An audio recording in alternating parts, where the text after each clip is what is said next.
Alors donc, cette fois-ci, je vais faire une vidéo réponse à Jasage sur le site 14, mes coups de cœur personnels, classe et race. Dans le fond, je trouve le sujet assez intéressant pour que je m'y mette sur celle-là. Ça serait comme beaucoup trop long de faire, de juste écrire ce que j'ai à dire.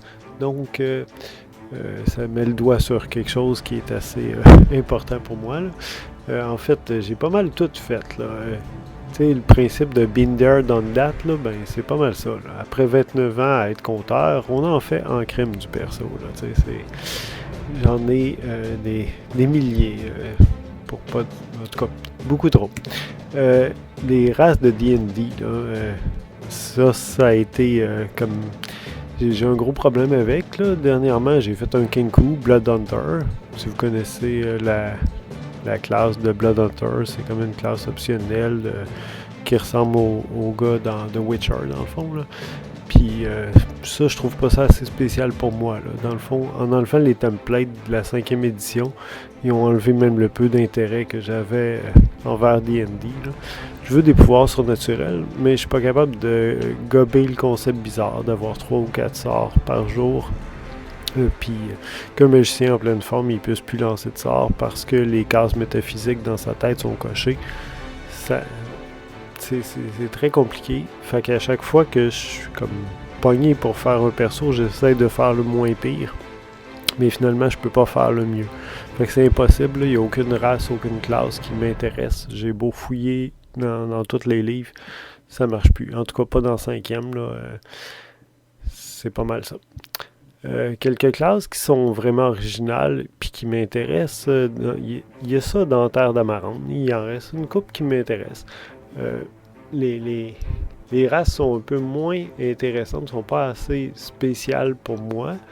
Mais il y a un concept de famille qui est vraiment intéressant dans les Terres d'Amarante, là. Chaque race se subdivise en beaucoup de familles. Même les humains sont intéressants, là, tellement qu'il y a de choix là-dedans, là. Fait que là, tu peux avoir comme plein de possibilités, plein de pouvoirs différents, puis une histoire qui est comme directement liée à la famille. Fait que ça, je trouve ça vraiment intéressant puis très inspirant, là. Pour les PBTA, il y a plein de possibilités, là. Ça amène un vent de fraîcheur puis de nouveauté que je trouve vraiment captivant, là. Dans le World of Darkness, j'ai tout joué en tant que compteur, là. J'ai fait des persos de toutes les races, tous les clans, toutes les possibilités, là. Des werewolves, des were... n'importe quoi, là, tu sais. Je pense j'ai pas encore joué de sanglier garou. C'est à peu près la seule affaire que j'ai pas joué, là. Mais j'ai encore de l'inspiration pour encore plus.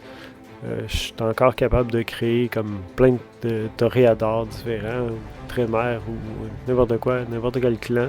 J'ai encore comme l'inspiration pour, là. Mais en tant que joueur, par exemple, ça, il y en a une couple qui m'inspire vraiment, là, que j'aimerais ça, là, mais je ne sais pas si je vais être joueur un jour dans ma vie, là. Mais c'est assez rare, là. Mais j'aimerais bien ça. Jouer à Nanasi, j'ai joué une fois, puis c'était un one-shot. Ou jouer Quijin, ça, j'adorerais, là. Puis dans un jeu qui s'appelle Mechanical Dreams, j'ai jamais joué, mais j'ai été compteur une fois. Il y a plein de diversité, ça, je trouve ça vraiment intéressant, plein de choses qui pourraient être inspirantes, là. Puis dans Xaniel, ben, il reste plein de trucs que j'aimerais jouer en tant que joueur. J'ai beaucoup d'inspiration, là, en tant que compteur. J'en ai aussi beaucoup, mais c'est ça, en tant que joueur, j'ai joué juste une fois, puis j'ai adoré, là. C'est une de mes 3 meilleures games à vie, là. Dans un nouveau système, j'essaye le perso le plus diversifié, avec le plus de possibilités.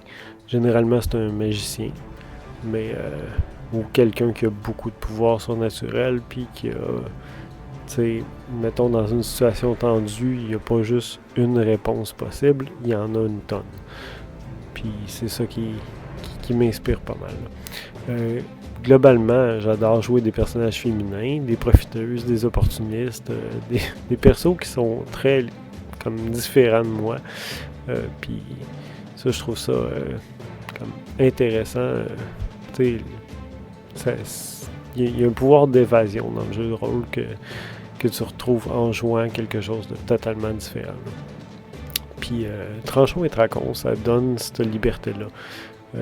Moi, je dis au monde avec qui je joue, fais la race puis la classe que tu veux dans le multivers. Tu as vu quelque chose dans un film que tu veux le jouer, ben joue-le, puis on va adapter les règles, on va adapter la race, on va le faire sur mesure du cas par cas. Donc, c'est pas mal ça.